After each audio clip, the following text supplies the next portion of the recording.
So, social Darwinism.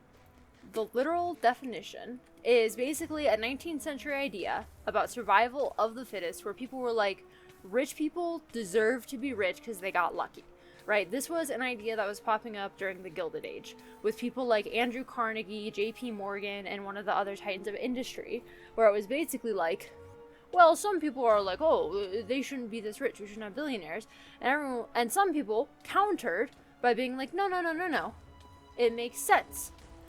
Because we have more money aggregated to some people, that's just a form of social survival of the fittest. And I think that's really interesting. Mostly, I bring that up to talk about, well, that is one good way to think of the idea survival of the fittest or social Darwinism.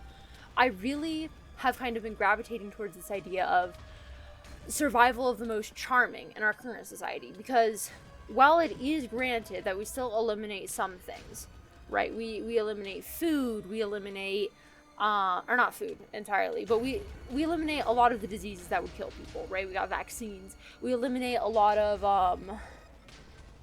other things, social problems, people dying at childbirth, etc.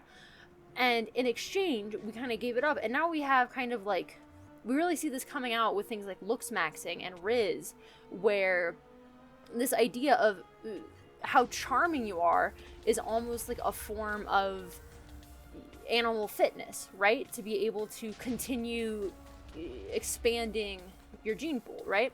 And I just think that's really interesting.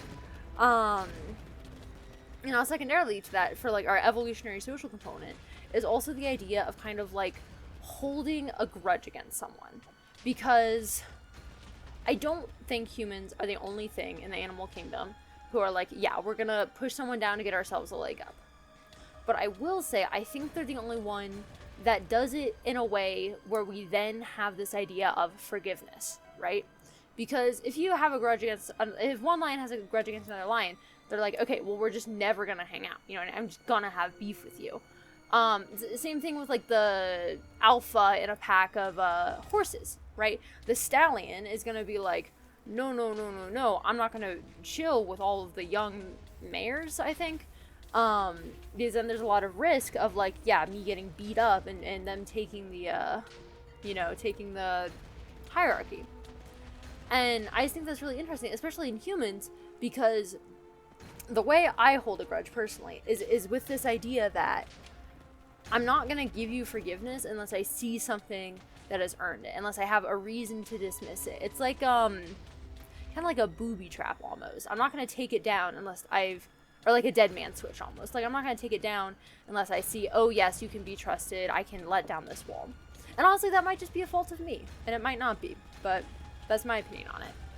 I kind of think, especially with some of the episodes of Invincible, is the idea of like earning for forgiveness versus asking for it. Because to ask for forgiveness is to say, please take down your wall and stop holding this grudge. You haven't shown anything. It's that actions talk louder than words. You haven't shown any reason for me to bring this down and be chill with you. You're just saying, pretty please? Would you please kindly?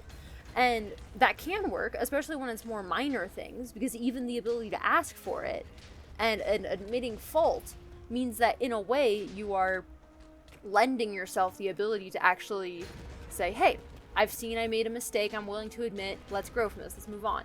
But especially with more dire things, it's kind of like you gotta have this proof that you've earned it, especially with more concrete things, really. If someone, I don't know, habitually brings a crowbar to every time you guys hang out and then beats your shins with it, you might be like, okay, I'm not gonna forgive you until you stop bringing that crowbar around. And that's really just my thoughts on it. And I really like this idea that instead of having things like resource outputs, especially in our ever-growing planet, we now have things like however charming you are, that's what's getting passed on to the next generation, the next generation, the next generation. But, that's it. Thank you for watching. Vote Hargreaves for 2026.